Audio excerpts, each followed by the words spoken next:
je lui donne peut-être une information man Adama man dama tànn ñi may xool man am na ñoo xam ne si réew mi buzz nañu ba seen buzz fay je ne les ai jamais écouté. mais attends il faut dire mais am na ñoo xam ne il faut accepter man j'ai choisi non ça c'est la position de Madiambal Diagne. non mais Madiambal mais on n'est pas j'ai dit non déglul ça c'est la position de Madiambal Diagne. d'accord mais qui n'appartient pas même tuuti. Madiambal Diagne soo waxee man dama koy téye. parce que Madiambal il nous rapporte Madiambal il nous rapporte des informations qui viennent d'en haut man du ma ko booleeg. wala ma koy tëkkalee ak n'importe quel militant de Pastef qui se met là-bas à insulter le chef religieux je n'écoute pas parce que Sonko toog na fi ne ñun kuy saaga kilifa dina bokkuloo ci ñun.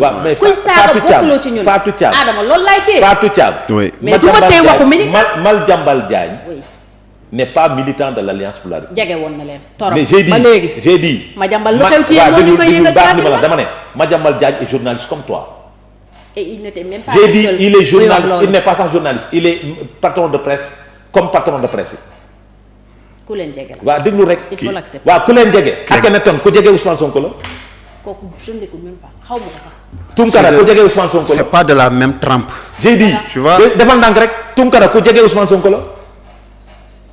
du question de trempe. il faut dire que c'est un souteneur de Ousmane Sonko. j'ai dit ku ko jege la parce que waaye yow ils se fréquentent ils se sont fréquentés. oui mais tu veux qu'on rappelle. non ba day xam nga toi tu n'aimes pas le passé. def la ndànk defal ndànk dañuy waxtaan.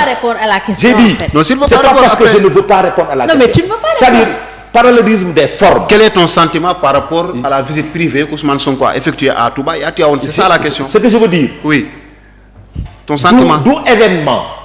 voilà pour man parce que c'est pas la première fois. très bien c'est ce qu'il faut dire. j'ai dit c'est pas la première fois. Fatou laisse-moi poser les questions. donc déglul c'est pas la première fois mu dem fa. malgré les déclarations des uns et des autres da daan dem Touba da daan dem Tivaouane. très bien c'est magnifique. waaw wala déet donc loolu du événement que mu dem Touba que mu dem Tivaouane.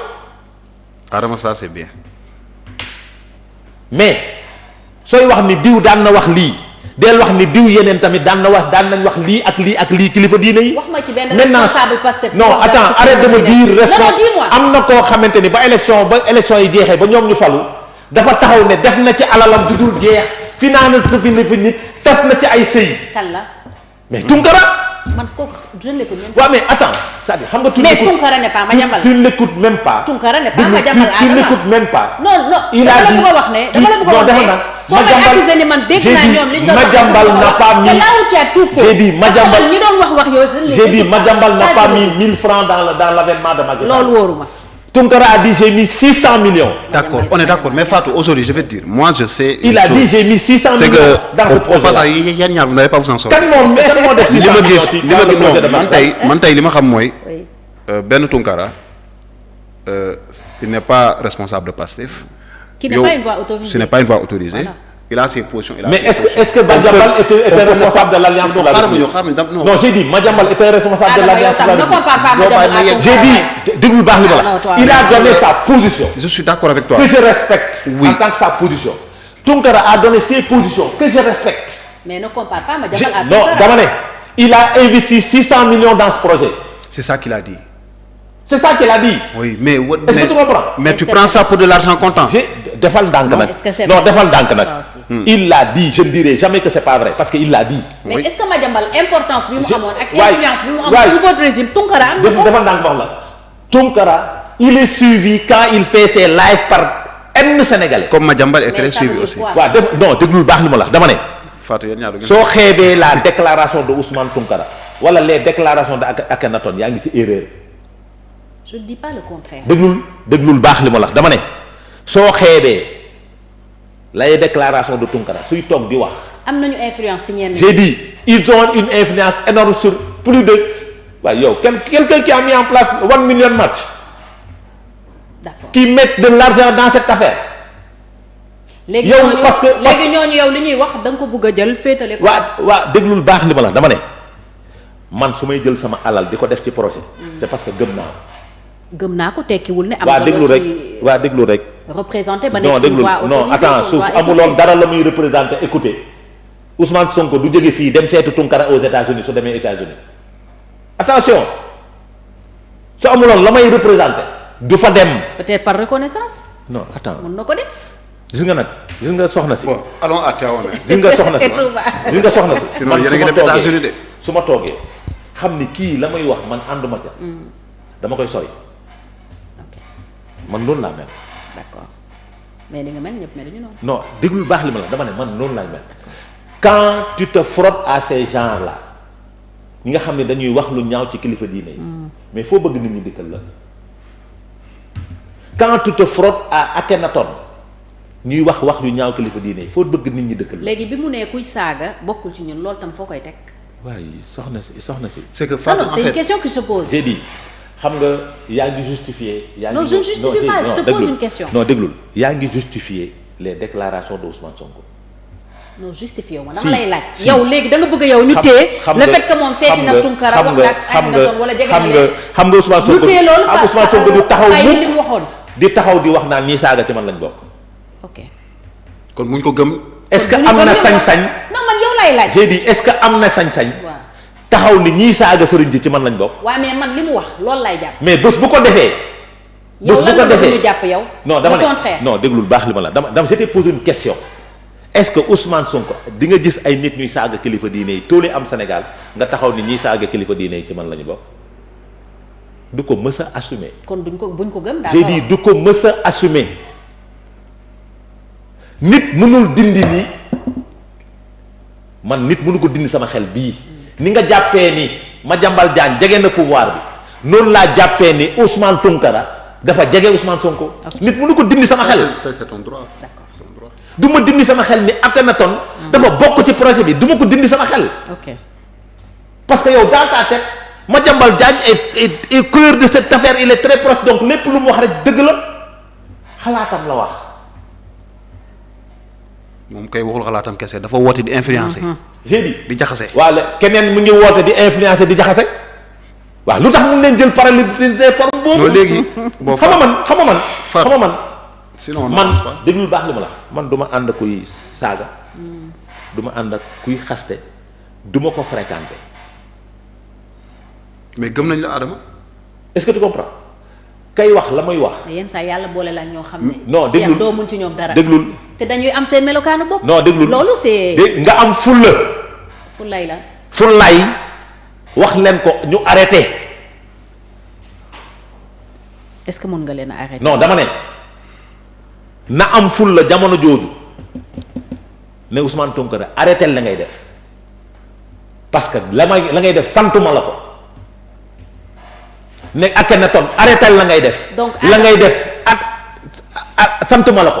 ne ties off arrêté la ngay def on sait ties off ba mu génnee barki démb attaquer le président de la République par rapport à ses déplacements fii laa taxaw défendre le président de la République parce que suñu président de la République c'est une institution. Adama man ñi ngay wax nii ñëpp. léegi Fatou Adama ñi ngay wax nii ñëpp. yàlla seede na ni musuma leen a accorder 5 minutes de mon temps. Fatou juste parce que man ñaari ces personnes je ne les j'ai dit c'est des personnes qui font partie du projet et qui croient qui se sont battus pour ce projet là. mais Adama su dee ñooñu ñoo doon wax kilifa diine yi lu ñaaw xamal ne man musuma ko dégg parce que ñu. mais attends kenn gis nga ñoom ak Assane Diouf mais je te dis une chose man je suis très sélective par rapport ak ñi may dégg ak ñi may oui wallahi sama bàmmeel laa toog musuma ko dégg ma. d'accord man j'ai reçu et la vidéo j'ai lu les textes donc man li ma dégg moom laa mën a wax. mais je te dis mais ces gens là Tounkara moomu nga wax. ces gens là xaw ma Akhenaton la xaw ma Akhenaton. ñoo gën a siiw sax ñoo gën a siiw sax Madiambal Diagne. léegi Adama ne fais pas jurer sur le plateau mais je te rassure. t'as pas besoin de jurer sur ça. non tu n'as pas besoin mais ñoo gën a siiw dans les réseaux sociaux. man Adama bëri ñoo na gën dans les réseaux sociaux. ñoo gën a siiw Fatou. laisse-moi te dire Adama bëri na luy xew ñu coow ko ba teg ko ci suuf du ma ko yëg parce que man je ne regarde pas n'importe quoi du ma seetaan n'importe quoi du ma déglu n'importe quoi. mais déglu nga n'importe quoi gis nga ñii non gis nga. parce que Madiambal li mu wax c'est du n'importe quoi. quelqu'un qui n'est pas n'importe qui quand il dit du n'importe quoi. c'est du n'importe quoi. Madiambal c'est pas n'importe qui c'est pas n'importe qui. tout ce qu'il dit dañ ko fay partager. donc Madiambal lu mu wax man dama ciy jot. c'est pas n'importe qui. ñi nga xam ne seeni réseau nekkuma ca duma leen. parce que Ousmane Sonko est parti aujourd'hui. am na vidéo yu may gis damay défiler. j'ai dit Ousmane Sonko. Fatou laisse-moi donner mon avis là.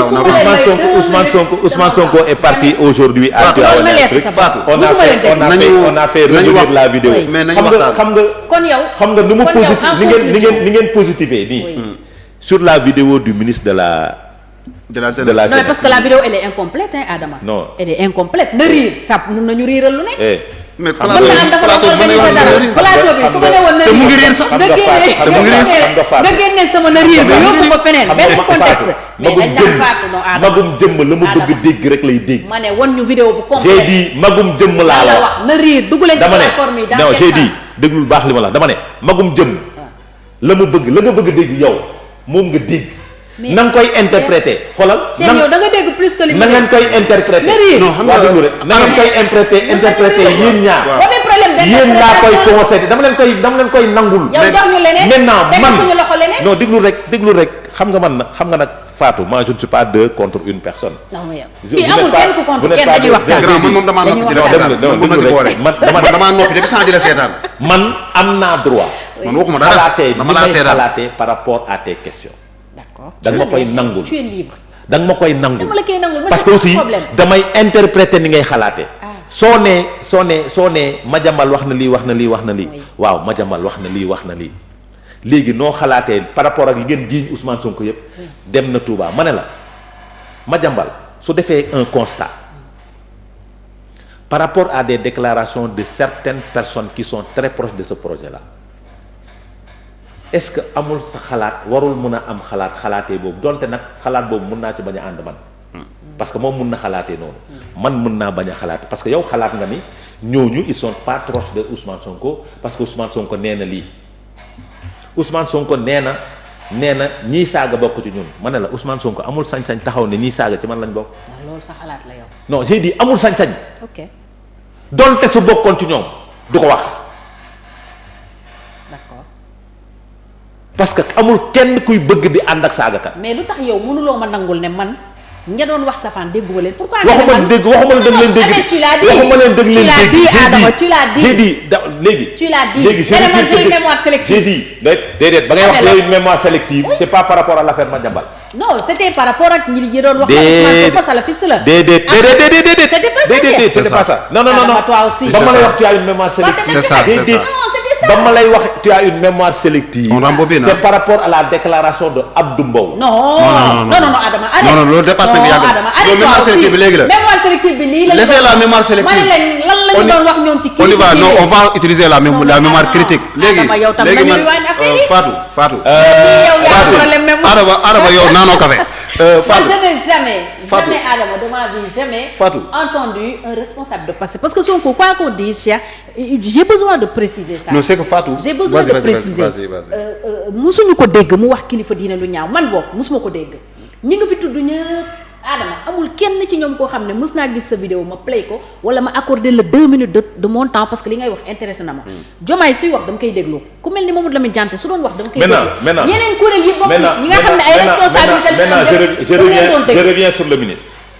encore mais je reviens sur ministre Adama kañ la ñuy avancer non parce que dafa ne gëmul man. ñu ngi Touba ak Tivaouane après tu nous ramènes non la régie avait déjà mis la vidéo. oui mais comme ne dafa bëgg a compléter nañ dem Touba ak Tivaouane kon yow jàpp nga ne Sonko peut-être li mu def nii c'est un non-événement c'est ça c'est pas peut-être c'est dans l'ordre sincère wala conforme. non waxuma la c'est astaghfirullah. non je demande j'ai dit je demande le déplacement d'un premier ministre vers Touba et Tivaouane yàgg na fi am. c'est dans l'ordre normal non-événement pour moi.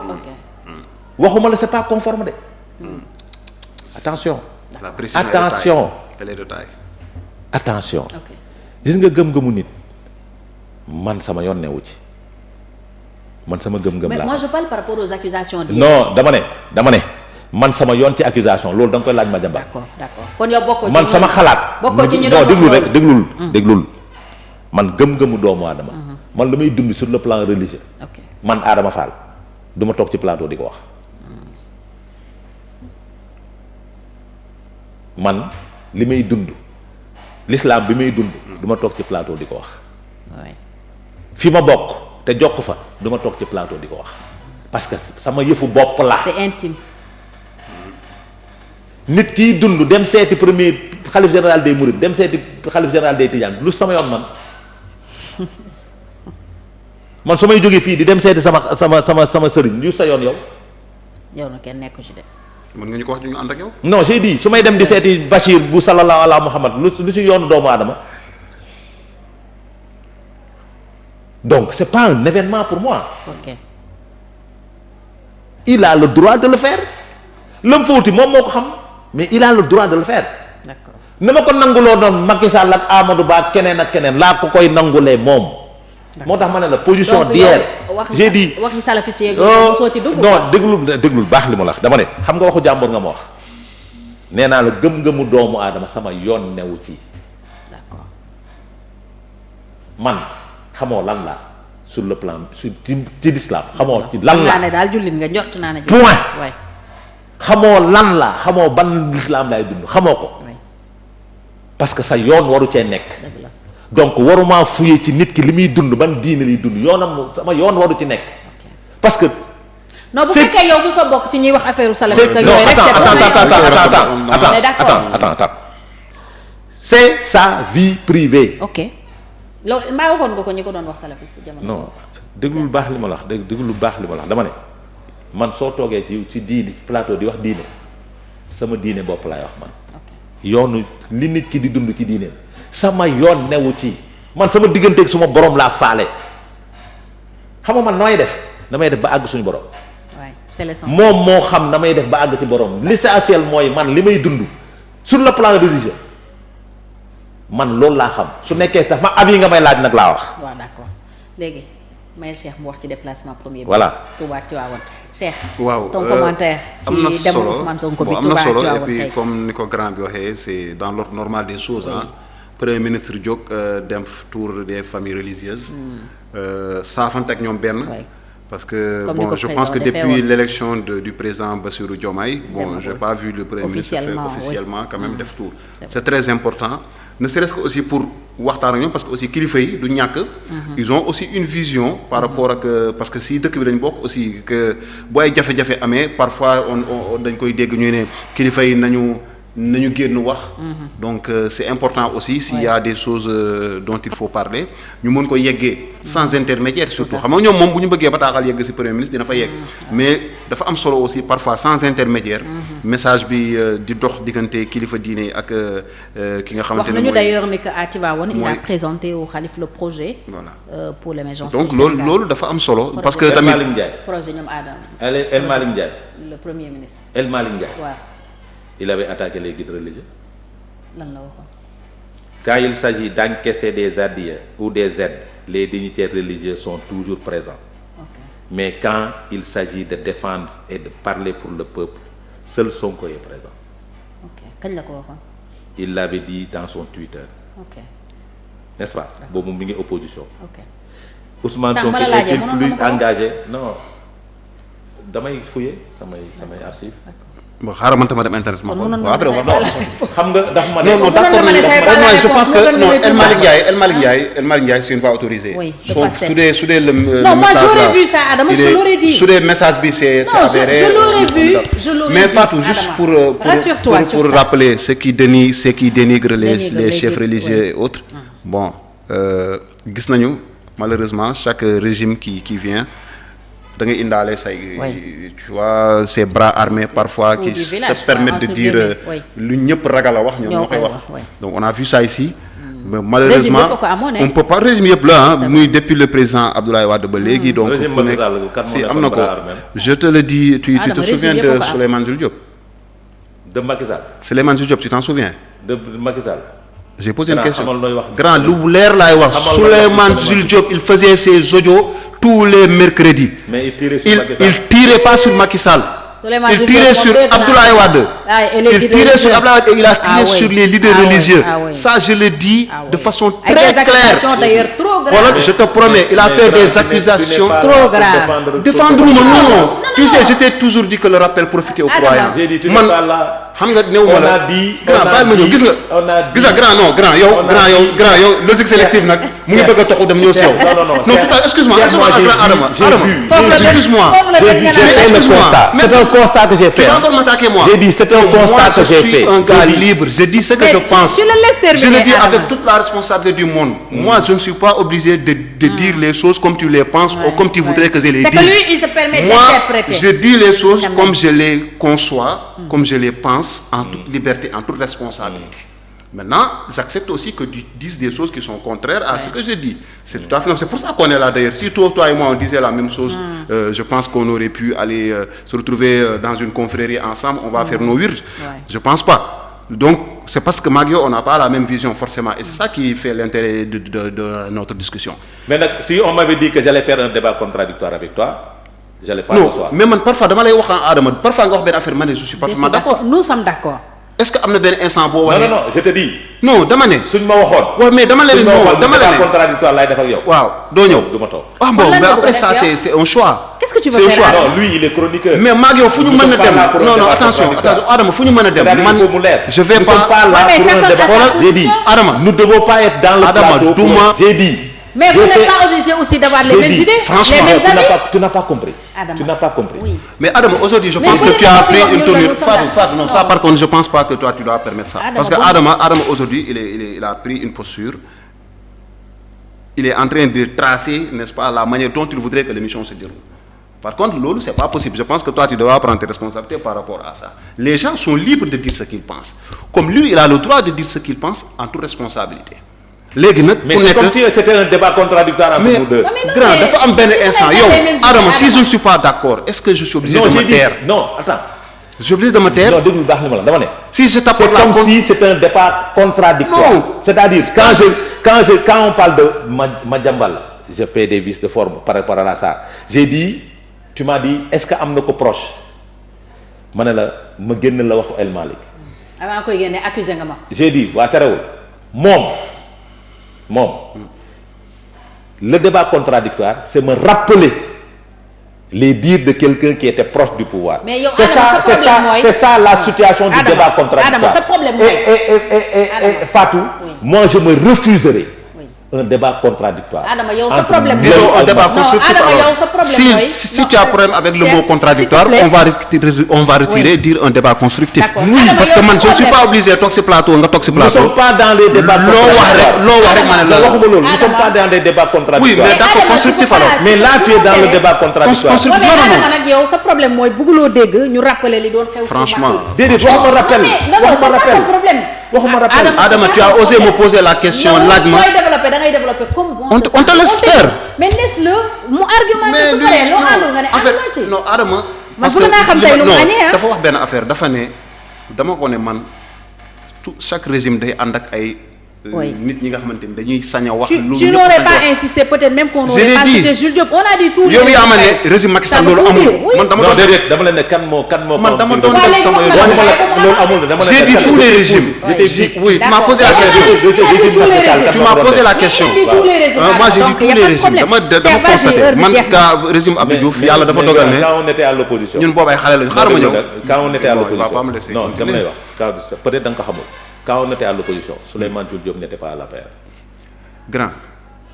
Man dama la wax c'est que après tu as dit quand on était à l'opposition, si tu veux. Mais c'était un de vos souteneurs. Non, il n'était pas à l'APR. D'accord, mais c'était un de vos souteneurs. C'est-à-dire il n'est pas. Après qu'il est venu. J'ai dit il n'était pas à l'APR.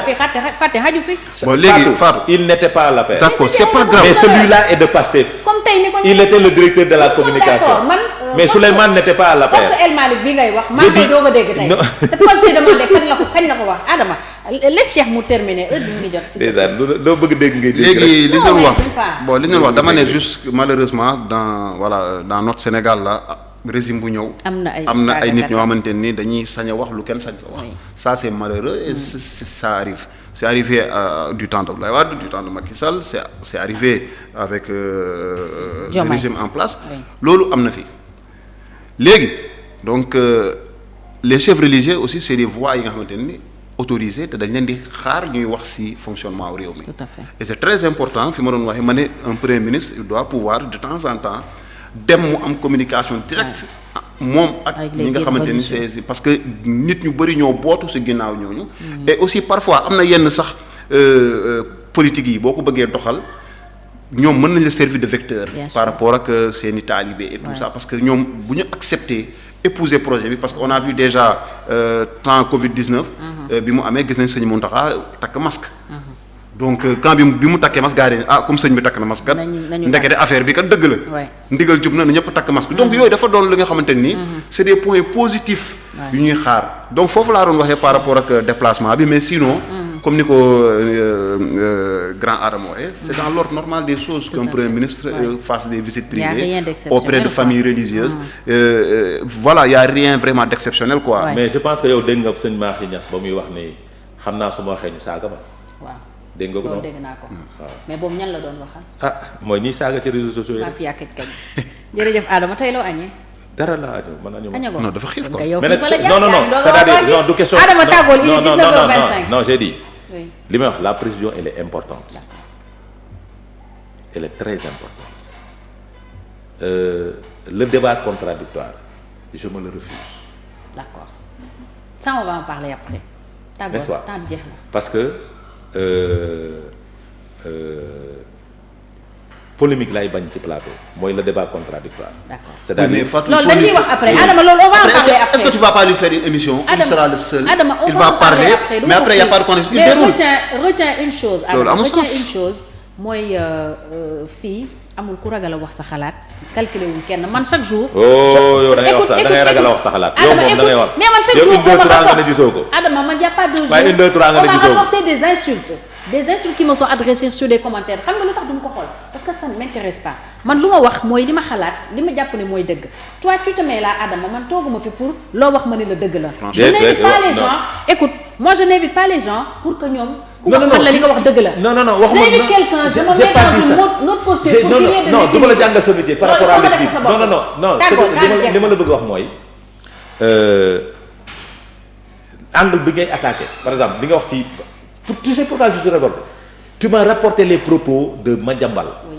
Parce que par rapport à une non par rapport à une vie vie privée d'une personne du ma ci wax. loolu du vie privée Adama. non loolu du vie privée. quand il dit que Sonko a un projet de déstabilisation des confréries. j'ai dit man loolu war na nekkuma ci confrérie.